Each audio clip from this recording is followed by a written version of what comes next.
இதில் பார்த்திங்கன்னா நம்ம கரும்பே இல்லாமல் வீட்டில் இருக்கிற பொருளை வச்சே கரும்பு ஜூஸ் செஞ்சாச்சுங்க. நம்ம போய் வாங்கணுன்ற அவசியம் இல்லைங்க. இஞ்சி, புதினா, வெல்லம், லெமன் இருந்தால் போதுங்க, கரும்பு ஜூஸ் ரெடி. Hi, hello. இப்போ பார்த்திங்கன்னா நம்மளுக்கு வெயில் காலம் ஸ்டார்ட் ஆகிடுச்சுங்க. வெயில் காலம்னாவே நம்மளுக்கு ஞாபகம் வருது பார்த்திங்கன்னா கரும்பு ஜூஸுங்க. இந்த 5 பொருள் இருந்தால் மட்டும் போதுங்க, நம்ம வீட்டிலையே கரும்பு ஜூஸ் குடிச்சிடலாங்க.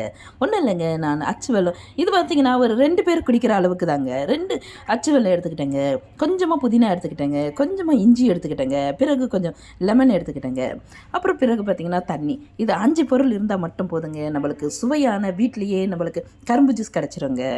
அச்சு வெல்லத்தை தூள் பண்ணி எடுத்துக்கிட்டேங்க. பிறகு நம்ம மிக்சியில் போட்டுக்கலாம், எல்லாமே ஒன்றாவே போட்டுக்கலாங்க. அச்சு வெல்லம் போட்டுட்டு மின்ட்டுங்க, புதினா, இஞ்சி கொஞ்சமாக போட்டுக்கோங்க. நம்மளுக்கு எத்தனை பேருக்கு இது பார்த்திங்கன்னா ஒரு ஒருத்தர் அல்லது 2 பேர் குடிக்கலாங்க. தண்ணி ஆட் பண்ணிக்கோங்க.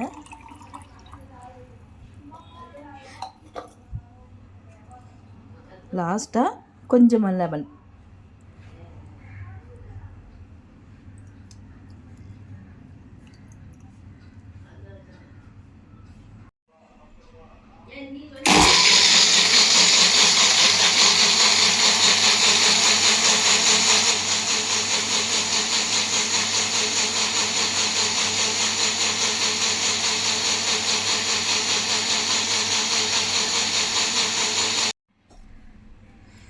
சூப்பரான வீட்லேயே கரும்பு ஜூஸ் ரெடி ஆகிடுச்சுங்க.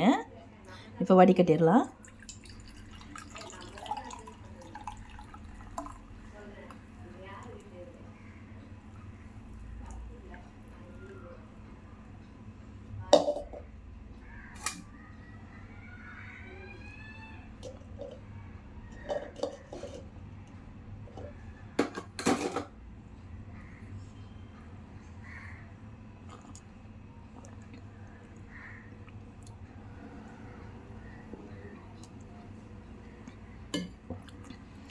நிஜமாகவே உண்மையாகவே கரும்பு ஜூஸே தாங்க எக்ஸலண்ட்டுங்க. நிஜமாகவே நீங்கள் ட்ரை பண்ணி பாருங்கள்.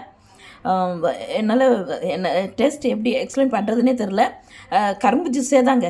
பா, சரி, எக்ஸலண்ட்டுங்க, சூப்பர். இதை அப்படியே நான் அம்மாவுக்கு கொடுக்குறேன். அம்மா என்ன சொல்லுவாங்க பார்க்கலாம்.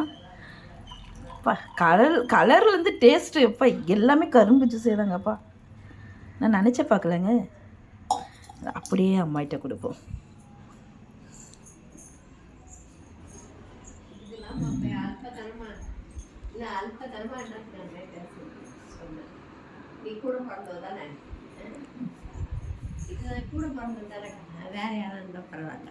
ஜூஸ் மாதிரியே இருந்ததா வீட்டில் செஞ்சது?